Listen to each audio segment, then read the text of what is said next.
Entonces ya damos inicio al último tema de urología. El último tema de urología viene a ser patología testicular. Ya en este tema sí han habido varias cositas, varios puntos por ahí que han sido preguntados. Y ahí lo van a ver en el AVE Fénix, que han sido preguntas de examen de años anteriores. Dentro de urología también es un tema que es rentable. Entonces, vamos a dar inicio. Como siempre les dije la vez pasada, como en las clases anteriores, siempre intento hacerlo lo más digerible posible, ¿no? Porque a veces urología por ahí es un poquito complejo o un tanto aburrido, ¿no? Con las pepitas, con lo más rentable. Entonces, empezamos primero con varicocele. Primero hay que saber, siempre porque en los exámenes nos ponen un paciente tal, no sé, que sea recién nacido, adolescente, lactante, etc. Entonces, en el caso del varicocele, este es más frecuente en pacientes adolescentes. Entonces, por ahí que nos ponga un paciente que sea adolescente para querer orientarnos a el varicocele. Entonces, el varicocele, como ustedes muy bien sabrán, porque se da por una dilatación de este plexo pampiniforme, ¿no? Esto estoy segura que también ustedes bien lo recuerdan, plexo pampiniforme, y como verán es más frecuente del lado izquierdo, es más frecuente de este lado. ¿Por qué? Porque la vena testicular va, como ustedes conocen por anatomía, va a desembocar en la vena renal izquierda, pero el ángulo en el que desemboca es un ángulo recto, ¿ya? Entonces, dentro de la etiología de varicocele, para comenzar es idiopática, ¿ya? Pero hay múltiples teorías. Una de ellas es que la vena testicular izquierda, al desembocar en ángulo recto, como les dije, en la vena renal izquierda, está más propensa a que, bueno, la válvula de este lado, la válvula venosa falle y la sangre pueda regurgitar, es decir, y más fácilmente porque está en un ángulo recto, ¿verdad? Entonces se vuelve más fácilmente. En cambio, a comparación del lado derecho de la vena testicular a la derecha, esta desemboca en sentido oblicuo, ya en sentido oblicuo a la vena cava inferior. Y acá las válvulas, sí, en cuanto a la etiología de varicocele, por así decirlo, no fallan, están competentes. Y al drenar en sentido oblicuo, obviamente es mucho más difícil que la sangre pueda regurgitar, a diferencia de la vena testicular izquierda, que la sangre drena en sentido recto. Entonces, esa es la principal teoría que se maneja. Porque otras teorías, como he dicho, por falla de válvula, incluso por cierto grado de hipoxia, etcétera. Hay múltiples teorías, pero en sí es más frecuente que sea idiopático. Y como les mencioné, del lado izquierdo. Esto sí es, estoy seguro que ustedes se acuerdan, esto sí es bastante importante y bastante preguntado de en qué lado se da más frecuente el varicocele. Entonces, cuando nos quieren presentar un paciente con varicocele, el principal síntoma que nos van a dar es que se va a encontrar, como ven en la imagen, un testículo que se ve así como más rugoso, ¿verdad? Se ve como que más, como le denominan clásicamente como una bolsita de gusanos, ¿verdad? Entonces, se palpa el testículo como blanda en la clásica bolsa o saco de gusanos. ¿Ya? Este es el principal hallazgo y el principal síntoma, si se podría decir, del varicocele. Que por estar relacionado, como les dije, con patología del sistema venoso, aumenta en Valsalva. O sea, ustedes le piden al paciente que puje y se va a aumentar, ¿no? Y le piden, si es que le dicen que se eche, va a disminuye al decúbito, ¿no? Y en cuanto a cómo se diagnostica el varicocele, lo pueden diagnosticar de manera clínica, como les dije, por la forma clásica y porque se ve bastante evidente, su forma como una bolsita de gusanos, pero lo que nos va a confirmar el diagnóstico que examen es el ecodoppler. El ecodoppler nos va a confirmar el diagnóstico, porque ahí nos va a ver pues la tortuosidad y que están dilatadas estas venitas del plexo pampiniforme.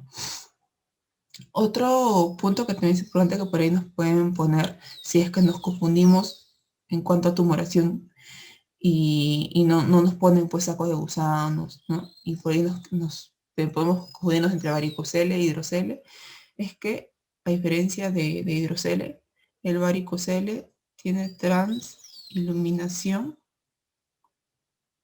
negativa, es decir, que ustedes pueden poner una linterna como para ver si es que pasa la luz por el testículo y no pasa. ¿Por qué? Porque acá está dilatado de venitas que tienen sangre, entonces no dejan pasar la luz. Y en cuanto al manejo, es quirúrgico. Se hace una varicocelectomía, pero esto no se hace a todos, ¿ya? Solamente se hace si es que el paciente tuviera algún síntoma, es decir, si es que tuviera dolor, por ejemplo, o si es que ya hubiera cierto grado de atrofia testicular, si hubiera alguna complicación, ¿no? Como infertilidad, ya en pacientes pues adultos que quieran tener hijos, o si el varicocele fuera bilateral, ya, o sea, si hubiera más que todo complicaciones, como les digo. En estos casos no hay complicaciones, ya ahí sí pues se procede al manejo quirúrgico, ya. Ahora, eso es, como le dije, son las pepitas del varicocele, porque en cuanto a las patologías de urología, como siempre les repetía, no hay que ahondar mucho, porque lo que suelen preguntar son cosas sencillas y son cosas puntuales. Ahora, pasando al hidrocele, como les había dicho, el varicocele es más frecuente que sea en adolescentes, ¿ya? Acá antes que me olvide, dentro de las complicaciones que les decía del varicocele, que pueden ser varias, como ven, la principal es que que el paciente pueda quedar infértil. Por eso es que ya cuando ustedes estudien en gineco, el tema de infertilidad o de pareja infértil, una de las causas por las cuales el hombre es infértil es por la presencia de un varicocele, ¿ya? Entonces es una causa importante de infertilidad ya en pacientes adultos. Y ahora sí, comenzando a hidrocele, como les dije, este es más frecuente a diferencia del varicocele en pacientes lactantes. O sea, no quiere decir que no se den en otros grupos etarios, pero si nos quieren preguntar un examen, lo más frecuente es que nos pongan un paciente lactante, ¿no? Un paciente chiquito. Entonces, acá hay dos tipos de hidrocele, ya el hidrocele congénito o comunicante y hidrocele adquirido o no comunicante.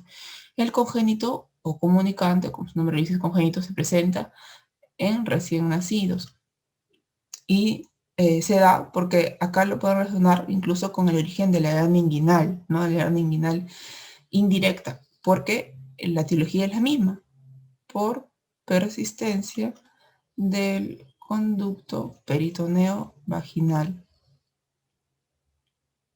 ¿Ya? Por eso es que estos pacientes lactantes que tienen hidrocele congénito, incluso también hay que buscar si es que tuvieran una hernia inguinal también de manera conjunta, porque como ven, el origen embriológico es el mismo, persistencia del conducto peritoneo vaginal.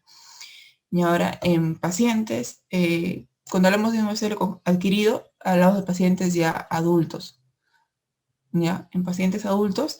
Y ¿por qué se puede dar el hidrocele? Se puede dar por diferentes causas, sea porque el paciente haya tenido un traumatismo, por trauma, por presencia de un tumor o porque haya infección, ¿no?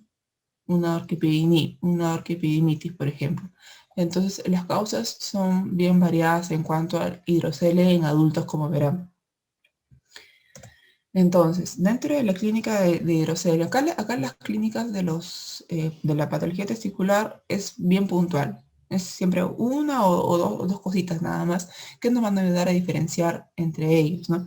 En caso del hidrocele, es también una tumoración blanda. Entonces, por ahí nos podemos de repente pensar si es hidrocele o varicocele. Ya, también es una tumoración blanda. ¿Por qué es blanda? Porque lo que se acumula, como su nombre lo dice, es agüita, hidro. Se acumula el agüita entre las túnicas del testículo, como ven acá, entre la túnica vaginal, entre su lámina parietal y su lámina visceral. Ahí se acumula el agüita, como verán. Entonces, una tumoración bien blandita, como si fuera un quiste, ¿no? Y el aspecto importante, si es que por ahí nos quieren dar a confundir entre un varicocele y hidrocele, como les he mencionado, es que el varicocele siempre nos van a poner en el caso clínico, pues acá vemos el ave fénix, es que la transiluminación en este caso es positiva, ¿ya? O sea, si ponemos linterna, una fuente de luz por abajo del testículo para ver si es que pasa la luz, si va a pasar, se va a iluminar, ¿no? Como si fuera un foquito el testículo. ¿Por qué? Porque el agua refleja luz, ¿no? Va a ayudar a que la luz pase, a diferencia de este, que acá el contenido era sangre en las venas, por eso es que no dejaba pasar la luz. Entonces, este sí es, como sabrán, es un aspecto básico acá del hidrocele que ustedes estoy segura que lo manejan muy bien. Es algo que también ha sido bastante preguntado. ¿Basta que nos pongan esto? Va, hidrocele de frente. En cuanto a cómo debemos abordar a un paciente que tenga hidrocele, acá hay dos puntos de corte, ¿no? Si es que es un lactante menor, o sea, menor de 2 años, podemos primero observar, ¿ya? Observar porque el hidrocele puede remitir de manera espontánea. Entonces, solamente observamos nada más si es que es un chiquito, ¿no? Pero si es que es un paciente ya adulto, ya en ellos es mucho más difícil que vaya a remitir solo. Y también considerando las causas que les mencioné, ¿no? Porque ya sería una causa secundaria, no sería una causa congénita acá. Entonces, por eso, como las causas que les mencioné, pues en estos casos sí hay que operar, ¿ya? En cambio, en los menores de 2 años se puede observar, pero si persiste pasado los años, ya de ahí, luego, ya se puede optar por la cirugía. Pero en los adultos de entrada hay que operar para quitar este contenido de agua que está rodeando el testículo. Y si es que por ahí les preguntan, a diferencia del varicocele, si es que el hidrocele afecta la fertilidad, no afecta la fertilidad. ¿Por qué? Porque este es solo agua, ¿ya? Entonces no tiene ninguna relación con el drenaje venoso, ¿no? Entonces no afecta la fertilidad. También otra diferencia, que como verán, la tiene con el varicocele. Con respecto a la transiluminación y con respecto a si es que afecta o no la fertilidad. Y acá cerramos hidrocele. Y ahora, pasando a un tema que ha sido bastante preguntado también, es la criptorquidia, que como verán tiene diferentes factores de riesgo. Como ustedes conocerán bien, sea más frecuente en aquellos que son pretérmino, que han tenido bajo peso al nacer, que son pequeños para la edad gestacional, aquellos que son nacidos de producto de embarazo múltiple, en aquellos que han nacido por cesárea también, en aquellos que tengan antecedentes familiares, también es un componente importante, en aquellos que hayan estado expuestos a madres que fumaban o que tomaban bebidas alcohólicas, y en aquellos que tengan síndrome de Down. Entonces, por ahí, que nos pongan un factor de riesgo para querer orientarnos hacia una criptorquidia. Entonces, ¿qué es la criptorquidia? ¿Ya? A ver, quiero por ahí, para que se despiertan, quiero que suelten ideas en cuanto a qué entienden por criptorquidia. A ver, para que despierten, vamos chicos, despierten. A ver, ¿qué entienden por criptorquidia? Los leo. Pero me dice testículo encendido, muy bien. Ya. Ahí. Sí, está bien. Muy bien. A ver, ¿qué más me dicen? No es eso el testículo, exacto. Muy bien, muy bien. Entonces, como bien lo dicen por acá los doctores, la criptorquidia hace alusión a la ausencia del testículo en el escroto, ¿no? Hace alusión a ello. Y es más frecuente del lado derecho. Como verán, a diferencia del varicocele, que es más frecuente en el lado izquierdo, como les había mencionado acá. Y en cambio, en la criptorquidia es más frecuente que sea en el lado derecho. Ya. Y es más frecuente que esté localizado a nivel abdominal. O sea, si uno quiere buscar el testículo para ver dónde está, porque no lo encuentra en el escroto, es más frecuente que que su localización sea por arriba del escroto, ¿no? Supraescrotal o a nivel abdominal, no abdominal, pero supraescrotal. Ahora que hay que aclarar una diferencia porque hay unos términos que por ahí he visto que se refieren a testículo ectópico y a criptorquidia. Como ustedes sabrán, cuando usamos el término ectópico en medicina, nos hace alusión a que está fuera de lugar, ¿no? De que está fuera de su trayecto normal. Y acá es igual. En cuanto a un testículo ectópico, este está fuera de su trayecto normal, o sea, del trayecto normal que sigue el testículo al descender y al llegar a las bolsas escrotales. Ese está fuera de ese lugar. En cambio, en cuanto a la criptorquidia, el testículo sí está ausente en escroto, pero está detenido en algún punto de su trayecto normal, de su trayecto normal de descenso. Por eso es que es más frecuente que esté por arriba del escroto, ¿no? Supraescrotal, pero está en el mismo trayecto en el cual desciende el testículo. En cuanto a cómo se diagnostica la criptorquidia, es más frecuente que uno diagnostique, bueno, el diagnóstico es súper fácil, es solamente el examen físico nada más, ¿ya? Basta con que uno no palpe el testiculito en el escroto, porque generalmente es en niños chiquitos, ¿no? Y ahí tienes el diagnóstico. No necesitas nada más, no necesitas pedirle ningún otro examen. Y en cuanto a cómo manejamos a estos pacientes, lo que se debe hacer es la orquidopexia, pero esto no se debe hacer de entrada, eso también eso también me han preguntado en un rango de edades. ¿En qué rango de edades uno ya debe hacer la orquidopecia, es decir, la fijación del testículo? Cuando ya el paciente haya cumplido un año o tenga 18 meses. ¿Ya? Es en este rango de edad en el cual ya podemos hacer la orquidopexia. Antes de ello, no, porque podemos esperar a que descienda de manera espontánea. Pero si es que ya han pasado muchos años, y ya el paciente ya es un adolescente, ya ha pasado la pubertad y tiene más de 12 años, ya lo que se procede a hacer es la orquiectomía, porque ese testículo, dentro de sus complicaciones, si es que no ha descendido hasta esta edad, ya muchos años, puede hacer cáncer, ya tiene un riesgo de malignidad. Ya cáncer, incluso otras complicaciones son, que lo veremos, torsión testicular, y también infertilidad. A ver, acá me preguntan,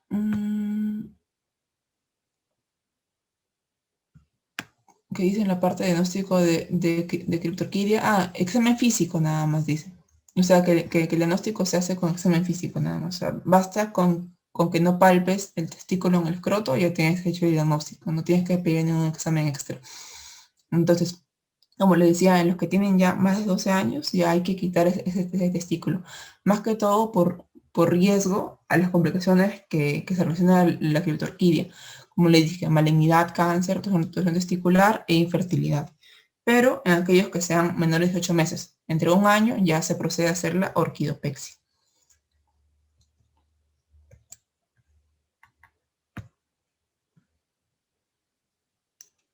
Ya. Pasando a las últimas patologías testiculares antes de pasar al cáncer, pasamos a una patología que ha sido bastante preguntada. Creo que dentro de patología testicular, él lo has preguntado, que es la torsión testicular. Este ha sido lo más preguntado en este acá. Entonces, como verán acá está la es un tema súper rentable. Dentro de las causas de torsión testicular, podemos dividirlos en causas intravaginales y extravaginales. La más frecuente es esta, es la intravaginal. Ya es la más frecuente. Y esta se da más frecuente en pacientes que son niños y que son adolescentes, ¿ya? Y las causas extravaginales más frecuente en recién nacidos, o sea, en pacientes más pequeños, recién nacidos y en lactantes. Por eso es que siempre que nos pone un caso clínico, pacientes con clínica de torsión testicular, siempre nos vamos a poner más que todo un niño más grandecito o un adolescente, porque es en niños en los cuales es más frecuente que se produzca. Y se produce en estos pacientes frente a qué estímulo, porque normalmente ahí nos ponen, ¿no? Un paciente, adolescente, un niño que ha estado, por ejemplo, que ha estado jugando fútbol, algo así, ¿no? Y que se ha golpeado.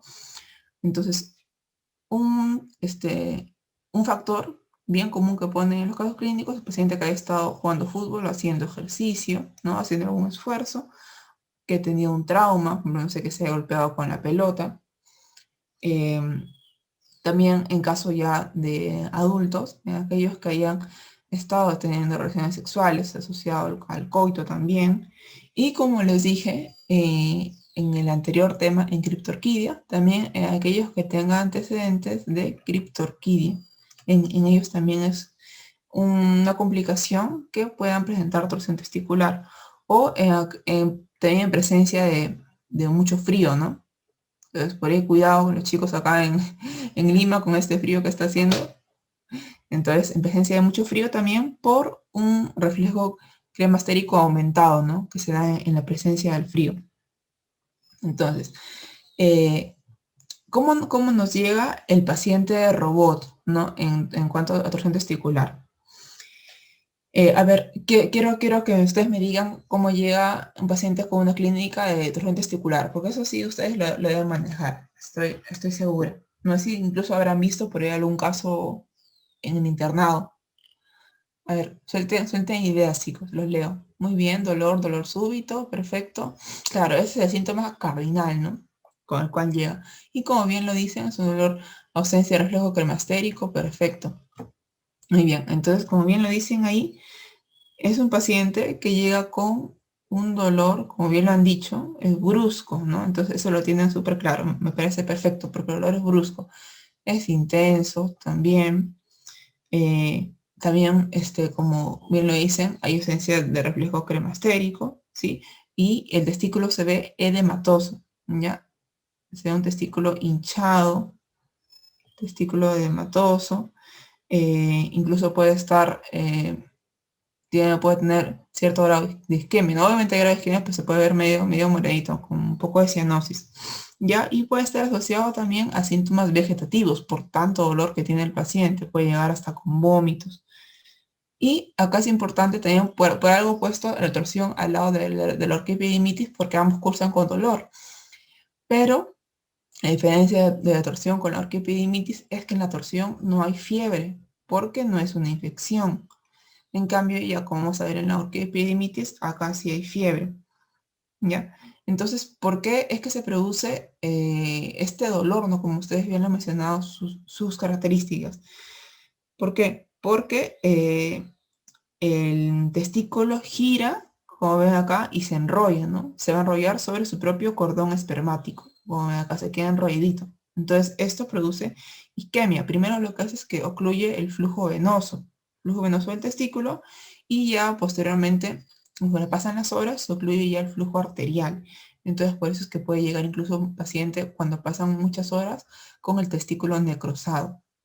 Ya, como ven acá, gira sobre su mismo cordón espermático.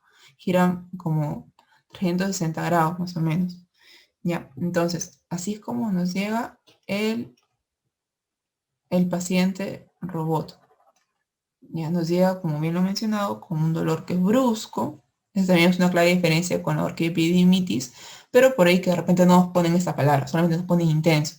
Pero, ¿cómo lo podemos diferenciar de una infección? Es que en este no hay fiebre. ¿Ya? Con este dato, que si nos ponen que no hay fiebre, ya es una torsión testicular. Ya no hay que pensar en nada más. Ya, como bien lo decían, acá hay ausencia del reflejo cremastérico. Y el diagnóstico, más que todo, es clínico, ¿ya? Acá se pueden ver varios signos. Uno de los signos, como bien han dicho, es que el reflejo cremastérico está ausente. Otro signo es el famoso signo de Fren. A ver, ¿se acuerdan qué es el signo de Fren o en qué consiste? Porque eso también es una diferencia entre la torsión testicular y la orquiepididimitis. Por ahí que no nos pone en el caso clínico signo de Fren como tal, Entonces, siempre es importante conocer el nombre de los signos y también conocer en qué consisten, porque a veces cuando nos quieren agarrar por ahí queremos, y querer que fallemos, nos describen el signo y no nos ponen el nombre como tal. ¿Se acuerdan que es el signo de Fren? Sino para ayudarlos, ya les ayudo. El signo de Fren es que al elevar el testículo, a ver, creo que acá me escribieron, justo yo le iba a decir y veo que me escriban. Dolor al levantar el testículo, claro. Ajá, en este caso, el signo de Fren es negativo, ¿ya? En la torsión testicular. ¿Por qué? Porque al elevar el testículo no disminuye el dolor, sino que lo que hace es que aumenta el dolor, como dicen acá. Dolor al levantar el testículo. Es todo lo contrario. El dolor no disminuye el ascenso del testículo o al elevar el testículo no disminuye el dolor, sino que lo aumenta. Ya, este es el clásico signo de Fren, que es negativo en el caso de la torsión testicular. Otro signo que también por ahí es mencionado es el signo de Gubernier. Ese está positivo. Y ese signo, a ver, acá lo voy a escribir para que de ahí no se olviden ya. Al elevar el testículo no disminuye el dolor, sino por el contrario, como bien lo han dicho, aumenta. ¿Ya? Por eso es signo de Fren negativo, porque no disminuye el dolor. Y otro signo es el signo de Gubernier, ese sí está positivo, y nos traduce en un testículo que está elevado y horizontal. ¿Ya? Este es el signo de Gubernier. Y, bueno, el reflejo cronostérico que está abolido. Y un examen que es importante, que es pedir también en la torsión testicular, aparte obviamente del examen físico que ya les he mencionado. ¿Cuál es? Es el ecodoppler. El ecodoppler. Con el ecodoppler vamos a confirmar también el diagnóstico, que obviamente es clínico, pero igual lo piden. ¿Por qué? Porque con esto vamos a ver si es que ya hay disminución o si ya hay ausencia del flujo. ¿Ya? Porque si hay ausencia de flujo ya ese testículo está necrótico y ya no es salvable. Y acá también se puede ver el clásico signo del remolino. ¿Ya? El signo de remolino en el ecodoppler. Entonces, cuando nos ponen en los casos clínicos, nos ponen bien esta clínica bien florida, como les dije, junto con el signo de Fren, que también ha sido preguntado, y la ausencia de reflejo cremastérico. Y dentro de los exámenes auxiliares que se piden, prácticamente el único que se pide, porque es el mejor, es el ecodoppler, ¿ya? Entonces, así nos va a llegar el paciente robot. Incluso también nos puede mencionar la ecodoppler, que hay una ausencia o una disminución del flujo sanguíneo. Ahora, dentro del manejo, a ver, por acá me pregunta qué significa el signo del remolino. Bueno, mira, como lo he explicado dentro de la etiopatología de la testicular, se ve porque el cordón espermático está girado, ¿ves? Está así, ha girado, o sea, porque el testículo ha girado dentro de su cordón espermático. Por eso que se ve así, como un remolino. Ya, ahora sí, pasando a la parte final de la torsión testicular. En cuanto al manejo, el manejo siempre acá, y seguro que ustedes se acuerdan de que hay un rango de horas, ¿no? Un rango de horas en el cual el testículo es salvable. A ver, los leo. ¿Dentro de cuántas horas todavía se puede salvar ese testículo? O sea, se puede hacer una orquiopexia, que tiene que ser bilateral. ¿Por qué? Porque así vamos a prevenir que el otro testículo del lado contralateral se pueda torcer también. Muy bien, 6 horas. Muy bien, perfecto, lo tienen súper claro. Entonces, la orquidopexia bilateral, es importante que sea bilateral, no se olviden, se da dentro de las 6 horas, ¿ya? Porque si es que ya ha pasado más tiempo, ya ese testículo no es salvable y es muy probable que esté necrótico. Ya se hace la orquiectomía bilateral, o sea, ya hay que sacar ambos testículos, ya cuando ha pasado más de 6 horas. Siempre tiene que ser bilateral porque el otro testículo está en riesgo de poder hacer torsión testicular. Ya, entonces con esto zanjamos la torsión testicular. Son las pepas que tienen que recordar. Esto es lo que ha sido más preguntado, más que todo en base a la clínica y al tratamiento en cuanto a las horas que ya lo manejan de la torsión testicular. Ya, ahora para hacer una diferencia también dentro de la clínica con orquiepididimitis. La orquiepididimitis es la causa más frecuente, se ha escrito así, como la causa más frecuente de escroto agudo en adultos. ¿Ya? Una causa más frecuente de escroto agudo en adultos. ¿Ya? Entonces, este es, como su nombre lo dice, es una patología que es infecciosa, ¿no? Es una orquiepididimitis. Y se da por inhibiciones de qué gérmenes. Más frecuente, acuérdense de la EPI, ¿ya? Este es como la contraparte de la EPI, pero en varones. Es más frecuente que sea por clamidia trachomatis, así como la EPI. También por Neisseria gonorrea, y en casos de ya orquiepididimitis crónica por Mycobacterium tuberculosis. ¿Ya? Entonces acá acuérdense de los gérmenes de la epiclamidia y Neisseria. Y más frecuente es clamidia. Entonces, como ven, tiene un componente que está relacionado con vía de transmisión sexual, ¿no? También, en caso de los hombres. Entonces, ¿cómo va a llegar un paciente? También un paciente de robot que tiene una orquiepididimitis. La orquiepididimitis no ha sido preguntado, pero por ahí que les quieran preguntar y hacer confundir con una torsión testicular, como les mencioné. Entonces, acá también el paciente llega con dolor, ¿ya? El dolor también es intenso, ¿ya? No piensen que el dolor es leve en la orquiepididimitis, porque esa zona es bastante sensible, bastante vascularizada, y tiene bastantes conexiones nerviosas. Entonces el dolor es intenso, es más frecuente unilateral y está asociado a fiebre. Esto sí es a lo que va a diferenciar mucho a la torsión testicular de la orquiepididimitis. Acá hay fiebre, porque el dolor nos puede hacer confundir en ambos, ¿ya? Pero acá hay fiebre y en cambio en la torsión testicular no hay fiebre. Y puede estar acompañado o no de síntomas urinarios irritativos, ¿ya? Síntomas urinarios irritativos, como disuria, poliaquiuria, ¿no? Por ahí que nos pueden como simular una ITU. Y a diferencia del torsión testicular, acá el signo de Fren, si en el torsión testicular estaba negativo, acá está positivo. Todo lo contrario, es decir, que cuando uno eleva el testículo, sí, el dolor disminuye en este caso, a diferencia del torsión testicular en el cual el dolor no disminuía. Acá sí disminuye el dolor cuando elevas el testículo. Y también a diferencia del torsión testicular, acá el reflejo cremastérico sí está presente. Ya, entonces acá vemos que hay claras diferencias también con la torsión testicular en cuanto a los hallazgos del examen físico. Y en cuanto a si le pedimos una ecodoppler, la gran diferencia también entre la torsión testicular y la orquiepididimitis es que la ecodoppler acá el flujo está aumentado porque hay inflamación del testículo. Entonces esa es una clara diferencia. Incluso le podemos pedir un examen de orina y nos puede salir patológico también.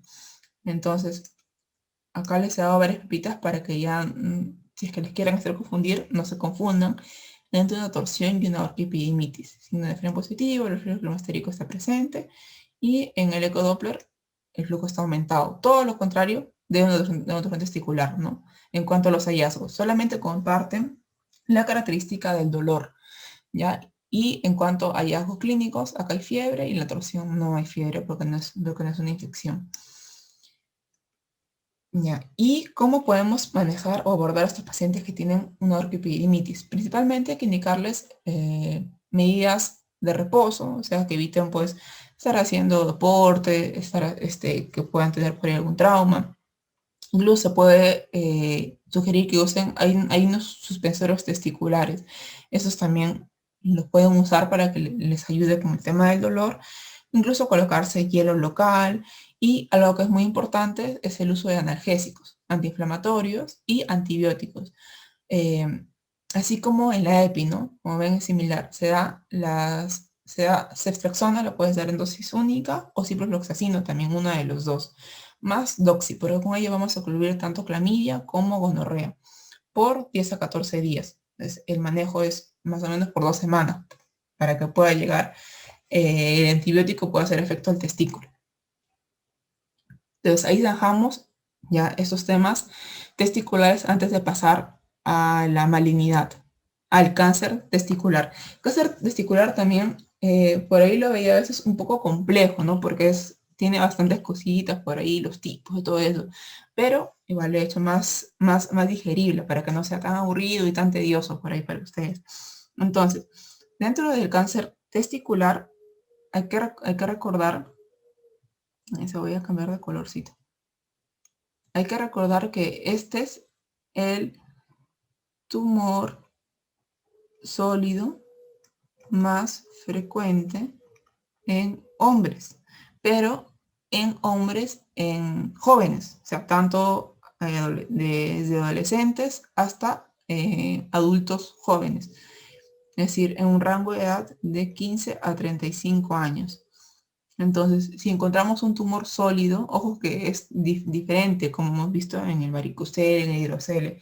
Ahí el tumor es blando, ¿no? Porque el contenido es, uno es como un saco de gusanos y el otro contenido es agüita, como un quiste. Pero en cambio, ese es un tumor sólido. Si encontramos un tumor sólido en un varón que es joven, hay que sospechar que sea un cáncer, ya eso es importante. Y qué factores de riesgo o qué personas están en riesgo de hacer cáncer. Eso también cuando de las escasas preguntas de cáncer testicular que han habido, siempre han puesto a un paciente que tiene algunos factores de riesgo ya, porque no son muchos en realidad los factores de riesgo. Por mencionar solamente los principales, la criptorquidia, pacientes que han tenido antecedentes de criptorquidia, como les mencioné anteriormente, es una de sus complicaciones. Y pacientes que han tenido, como siempre en todo cáncer, como les digo, ¿no? Antecedentes familiares de cáncer, no solamente cáncer testicular, puede ser cualquier otro tipo de cáncer. Y pacientes con antecedentes de radiación. Esos son los principales factores de riesgo. Pero el más frecuente es la criptorquidia. ¿Ya? Eso sí nos ponen en los casos clínicos. Paciente con antecedentes de criptorquidia, que presenta un tumor sólido, etc. Ya. Hay que pensar en un cáncer testicular. Entonces, ¿con qué clínica nos va a llegar o nos van a poner en un caso clínico de este paciente? Como les mencioné, un tumor sólido, un tumor sólido que aumenta de manera progresiva, ¿ya? Este aumento no es súbito, es aumento de manera progresiva y es indoloro, ¿ya? Es un tumor sólido indoloro.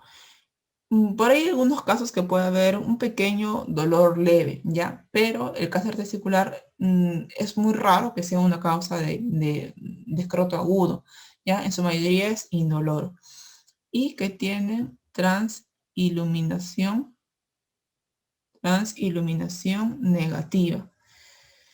Me pregunta microclasificaciones. Sí, ya, esto todavía cuando llega la parte de ecografía, ya, no hay que adelantarnos. Entonces, ¿cómo nos llega este paciente robot? El paciente robot que nos quieran hacer sospechar lo que es testicular.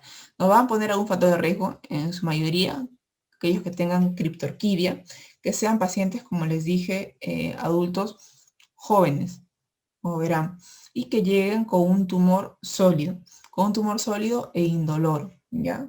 Que lleguen con estas pepitas, con estas características nos debe hacer pensar en que estamos frente a un cáncer testicular. Ya, nada más. Ya, ahora en cuanto a clasificación. Acá para que no sean muchas bolas, lo he resumido dentro lo más sencillo posible. Hay de tipo de células germinales, de células no germinales y los que provienen de metástasis. ¿Ya? Eso también ha sido preguntado. Pero como les digo, para que sea más sencillo de recordar para ustedes, he traído una mnemotecnia. ¿Ya? Dentro de las células germinales, a veces uno se puede confundir. Seminoma o no seminoma eran de qué tipo, no germinales o germinales. Entonces, para que no se confundan, para que recuerden más fácilmente, acordarse de la semilla germina, la semilla germina y cae. ¿Ya? Entonces, así se van a acordar. Semi de seminoma, ¿ya? Germina de germinales y cae de acá, de los tipos clásico, anaplásico y espermatocítico, ¿ya? Entonces, por ahí cuando les preguntan, el tipo seminoma y también el no seminoma, ¿está dentro de qué grupo de tumores testiculares? Por eso la semilla germina, dentro de las células germinales. ¿ya? Y acá, para que se recuerden los tipos o los subtipos de tumores testiculares del tipo seminoma. Entonces, ¿cuáles son los tipos principales? Dentro del seminoma tenemos el clásico, que es el más frecuente. Este es el más frecuente de todos de manera general. El cáncer testicular de células germinales del grupo seminoma en su variedad clásico. Es el más frecuente de todos. Y acá lo voy a resaltar. Germinales, seminoma y en su variedad clásico. Este es el más frecuente. Otros tipos son el anaplásico y el espermatocítico, que no vale la pena leer de cada uno ni tampoco ahondar en ellos porque nunca han sido preguntados. Dentro del cáncer testicular, de las pocas preguntas que han habido, es esta principalmente. ¿Cuál es el tipo más frecuente y a qué grupo pertenece? ¿No? Al grupo de las células germinales. Y ahora, dentro de los no seminomas, también hay varios subtipos. Acá solamente para recordar de algunas características de aquellos que son más rentables, por así decirlo, pero que tampoco han sido preguntados. Es que dentro del grupo de no seminoma, el de peor pronóstico es el coriocarcinoma, ¿ya? Y el más frecuente en niños es el tumor de seno endodérmico o el saco vitelino. Pues se pueden acordar de niños o porque lo pueden relacionar con el saco vitelino que está en el embrio, ¿no? En el feto, en el embrión. Entonces por ahí lo pueden relacionar con niños. ¿Ya? Otras variedades son el tipo embrionario y el teratoma. ¿Ya? Eso solamente para mencionar y para que recuerden solamente estas cositas, esta parte de cositas de cada uno. Nada más. No es necesario que lean nada más porque van a perder su tiempo en algo que no es rentable. Y en cuanto a los tumores de células no germinales, encontramos tres tipos. De células de Leydig, de células de Sertoli y los gonadoblastomas. ¿Ya? Acá también tengo algo para acordarme que ya más adelante les voy a mencionar. Es que, bueno, que les voy adelantando un poco. Es en cuanto a los marcadores tumorales, ¿ya? Para que no se confundan. ¿Cuáles células no germinales? Las no germinales no tienen marcadores tumorales positivos. No marcadores tumorales. ¿Ya? No germinales, no marcadores tumorales. Ahí se acuerdan. Y aquellos que provienen de metástasis. Entonces acuérdense principalmente de esta mnemotecnia y de esta. Con esto les voy a recordar lo que les he mencionado y a que no se puedan confundir cuando llegue el examen. Ya, ahora en cuanto al diagnóstico. ¿Cómo hacemos el diagnóstico de un cáncer testicular? Por ahí muy bien lo habían dicho, en la ecografía se puede ver microcalcificaciones. Microcalcificaciones también nos puede orientar a que estamos ante una patología maligna. Y también lo que se va a ver es una imagen hipoecoica, ¿ya? Creo que por ahí también les mencioné anteriormente cuando hablé de cáncer de próstata, que siempre en el cáncer la imagen es hipoecoica, ¿ya? Eso no hay que confundirse. Hipoecoica y también puede haber microcalcificaciones, ¿ya? Eso es lo que principalmente se puede ver en la ecografía testicular. Es una ecografía ya, no es un ecodoppler, porque en el ecodoppler lo que se ve son los vasitos. Eso es una ecografía sencilla, la básica. Y en cuanto a los marcadores tumorales, que por ahí también han preguntado los marcadores tumorales, acá también principalmente una manera de cómo se pueden acordar en qué tipo de cáncer está tal marcador tumoral. ¿Ya? Por eso acá lo he puesto separado. B, voy a poner con otro colorcito para que no se confunda. Ya. Beta. Tiene acá dos sílabas, ¿no? Bueno, beta HCG, beta. Entonces está en los dos tipos de cánceres principales. En los seminomas y en el no seminoma. Ya, en los dos. Beta en el seminoma y en el no seminoma. En estos dos está presente el beta HCG como marcador. Y la alfa-fetoproteína está presente en el no seminoma. En el no seminoma. Excepto en el coriocarcinoma. Pero en el resto de variedades de no seminoma también está presente. Y bueno, con respecto al LDH, en realidad es poco específico. Ya más que todo nos va a servir para monitorizar el tratamiento, ¿ya? Y para ver el pronóstico. más que todo. Pero no es un marcador que se pida de entrada porque, como les digo, es poco específico, ¿ya? Entonces, los principales marcadores que hay que aprender acá son la beta-HCG, beta, que está en los dos, seminoma y no seminoma, y la alfa-fetoproteína que está presente en el no seminoma, ¿ya? Y en cuanto a la clínica que ya les había mencionado al paciente robot, ¿ya? Y cuando les preguntan en cuanto al diagnóstico, si les mencionan por ahí biopsia, no, ya, eso está prohibido. No se biopsia el tumor testicular, porque hay riesgo que pueda ocasionar una diseminación tumoral, que puedas implantar células tumorales en otras partes de la cavidad. Entonces, no se biopsia, ojo. El diagnóstico se hace principalmente en base, primero, a la clínica con la que llega el paciente, que es una tumoración sólida, como le dije, a un paciente joven, entre 15 a 30 años. Posteriormente le puedes pedir una ecografía y sus marcadores tumorales, ya le pides ambos. En la ecografía, como le dije, se ve una imagen hipoecoica, se puede ver microcalcificaciones. Y en cuanto a los marcadores tumorales, esto que ya les mencioné, nada más, ¿ya? Y en cuanto ya cuando tengas ese diagnóstico, también es importante estadificarlo, es importante ver de que ese tumor no haya avanzado hacia otros órganos, ¿no? O sea, otras localizaciones del organismo. Entonces, acá, ¿qué le pides principalmente? Le pides una TAC-TAP, ¿ya? Esto es lo que se pide principalmente en estos pacientes, para ver que no haya principalmente la metástasis más frecuente. La metástasis más frecuente, si nos preguntan cuál es la metástasis linfática, ya linfática hacia los ganglios retroperitonales, ya el testículo más frecuente, la metástasis vía linfática. Acá lo voy a resaltar para que no haya este tipo de confusión. Más frecuente, linfática. Obviamente también se puede diseminar vía hematógena al pulmón principalmente. Ya estos ya son metástasis a distancia. Vía hematógena principalmente al pulmón. Y también puede ir al cerebro o al hígado. Pero este es más frecuente a distancia, ¿ya? El pulmón es más frecuente que se disemine a distancia, pero si les preguntan en cuanto a metástasis más frecuente hacia secas, es linfática. Pero si les preguntan a distancia, vía hematógena, al pulmón, ¿ya? Esto sí, acuérdense bien, esta diferencia, linfática más frecuente en general.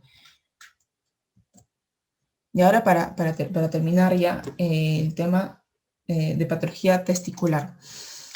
Igual también acá el tratamiento, cuando yo comencé a estudiar cáncer testicular, lo veía medio complejo, ¿no? Pero igual también, como les dije, les he traído lo más sencillo posible porque es lo más rentable en cuanto a fines de examen. Entonces acá lo dividimos en cuanto a seminoma, o sea, un tumor tipo no seminoma, ¿ya? Primero en los pacientes con tumores de tipo seminoma, el tratamiento gold estándar o el mejor tratamiento es la orquiectomía radical. Quitamos el testículo. Orquiectomía radical. Este se da vía inguinal. ¿Ya? Vía inguinal. Y se puede acompañar o no de una linfadenectomía, según veamos si es que ya hayan comprometido los ganglios o no. ¿Ya? Pero de entrada, el tratamiento quirúrgico es el mejor en caso del seminoma. Quitamos el testículo. Y se acompaña, o sea, se acompaña de radioterapia o quimioterapia, de uno de los dos. ¿Ya? Eh, en este tipo de tumores del seminoma, es importante saber que son radiosensibles, ¿ya? Entonces, la radioterapia se da más que todo para estadios iniciales y la quimioterapia más para estadios avanzados, ¿ya? Se reserva para casos más cuando ya se haya diseminado. Entonces, se puede acompañar de uno de los dos según sea el estadio en el que se encuentre el tumor testicular. Ya, ahora en cuanto a la variedad no seminoma. En estos también el tratamiento gold estándar es también quirúrgico, entonces es el mismo. Orquiectomía en radical, pero como estos son más agresivos, ya es más probable que haya invadido ganglios. Entonces en estos en su mayoría se hay que quitar los ganglios, más linfadenectomía. Entonces, hay que recordar también una clara diferencia entre estos tipos en cuanto al manejo. Como ven, acá se puede usar la radioterapia en cuanto al seminoma. En cambio, en el no seminoma no, porque son radioresistentes. Ya son radioresistentes. Es una clara diferencia entre el seminoma y el no seminoma. Y como les dije, son más agresivos, o sea que ya la mayoría ya llega con metástasis al diagnóstico. Por eso es que ya en la gran mayoría de ellos también se extirpan los ganglios, como ven, a diferencia de la variedad seminoma, que se pueden o no extirpar los ganglios, según veamos que hayan invadido o no. Y ya la quimioterapia, como siempre, se reserva para estadios avanzados. ¿Ya? Entonces, ese es principalmente el manejo del cáncer testicular. No se dan bolas ni se apenas lo manejo por estadías, por el TNM, eso, porque ya esos son preguntas de especialidad. Simplemente les van a preguntar qué se hace en un seminoma y en un no seminoma. Ya acá lo voy a resaltar para que no se confundan que el no seminoma son radioresistentes y tienen peor pronóstico. La mayoría ha hecho metástasis. En cambio, en el seminoma, a ambos de entrada a la cirugía, pero en el seminoma, por ser radiosensible, de entrada se puede usar la cirugía más la radioterapia. Y la quimioterapia en ambos casos ya se reserva para estadios avanzados, ¿ya? Pero ambos tienen en común la cirugía, eso sí.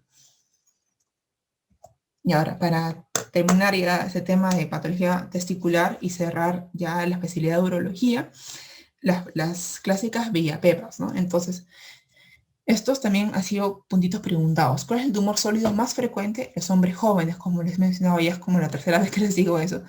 Es el cáncer testicular. Es el tumor sólido más frecuente en hombres jóvenes. ¿Ya? Por acá les voy a escribir. No sé, para que quede claro. Quede claro por quinta vez. Porque eso también les pueden preguntar. Es el cáncer testicular. Tumor sólido más frecuente en hombres jóvenes. Y tienen alta tasa de curación, ¿ya? Así, pero eso es más frecuente en los seminomas, pero en los no seminomas pueden ya haber hecho, como les digo, metástasis al diagnóstico. Pero quitando el testículo, tienen alta tasa de curación, más o menos en un 90%. Y en pacientes que ya sean adultos mayores, que vengan con un tumor sólido, mayores de 50 años, con tumor sólido, ¿qué debemos pensar? En ellos ya no debemos pensar de entrada, o no solamente debemos pensar de entrada que sea un seminoma o un seminoma. No, en ellos debemos pensar principalmente en un linfoma. Este mío es una pepa, que de repente nos cambien el rango de edades. Paciente ya adulto mayor con tumor sólido, pensar en un linfoma testicular. ¿Ya? Y como les mencioné, en cuanto al cáncer testicular, es una causa rara de escroto agudo. Y su diseminación más frecuente es por vía linfática en el caso del seminoma y por vía hematógena en el caso del no seminoma, porque, como le dije, este es más agresivo. Entonces, al ser más agresivo, es más frecuente que se pueda diseminar a distancia. Por tanto, por vía hematógena. En cambio, el no seminoma es por vía linfática. Y también, este es en manera general, ¿no? Como le dije, más frecuente que sea la metástasis por vía linfática de manera general. Pero si nos pregunta en caso a variedades específicas, seminoma linfática y no seminoma hematógeno. Y en cuanto al seminoma clásico, como les dije, es la variedad más frecuente dentro del tipo de células germinales. El más frecuente es la variedad seminoma clásico, en general, a grandes rasgos. Y el colocarcinoma es el de peor pronóstico y el más frecuente en niños, el tumor seno endodérmico o el saco vitelino. Como les dije, ahí se pueden acordar saco vitelino, embrión, y lo pueden relacionar con niños pequeños, ¿no? Y en cuanto al tipo de cáncer que tiene mejor pronóstico, ¿cuál es? Es el tipo seminoma, no tiene el mejor pronóstico, como les he mencionado anteriormente. Entonces, con eso hemos cerrado ya el tema de la especialidad de urología. No sé si tienen alguna pregunta o algo por ahí que no haya quedado muy claro para volver a explicarles. Antes que, creo que hoy día también van al hospital, ¿no? No sé si van también al hospital o no. Pero por ahí alguna preguntita o algo que deseen que les explique.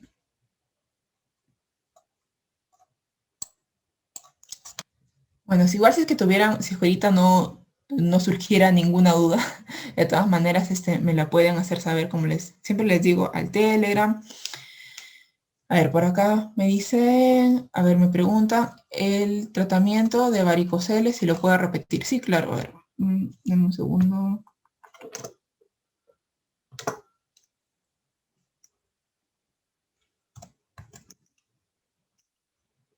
No, reducir a varicoceles.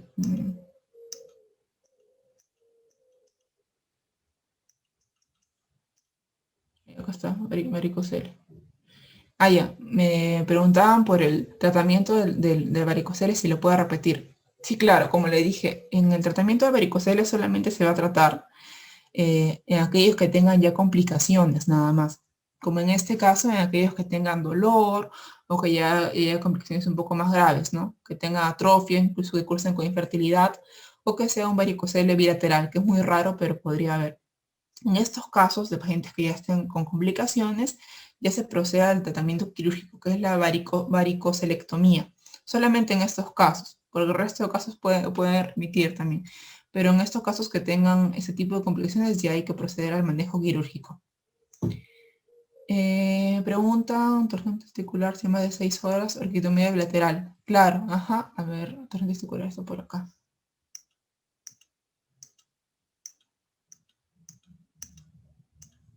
Sí, como bien lo has dicho, en caso, todavía se puede fijar al testículo, es decir, se puede hacer una orquidopexia en caso hayan pasado menos de 6 horas.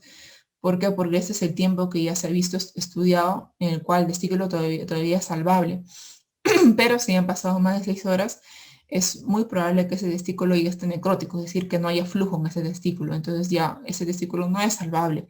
Entonces en estos casos sí hay que hacer orquictomía bilateral. Y siempre se hace bilateral como de manera profiláctica, porque cuando un testículo se ha torcido, el otro testículo contralateral está en alto riesgo de también poder torcerse. ¿Qué más me preguntan? En varicoceles, si no está complicado, sea medidas de soporte, analgésicos. Sí, es más que todo medidas de soporte como bien lo preguntas. Incluso se puede usar este reposo, ¿no? Porque como les digo, dentro de las múltiples teorías, es más frecuente que sea idiopático. Entonces, no, si no sabemos bien la causa que lo causa, por valga la redundancia, no podemos abordar muy bien el paciente, pero sí, como bien lo has dicho, el tratamiento es más que todo soporte, reposo, analgésicos, no tanto porque no duele, en realidad varicocele porque si es que doliera, ya hay que operar. Es más que todo reposo, por ahí suspensorios, ¿no? Pero es más que todo reposo porque puede remitir, o sea, lo podemos observar. Si es que remite, perfecto. Y si no, si es que presenta una complicación como dolor o los que mencioné, cirugía.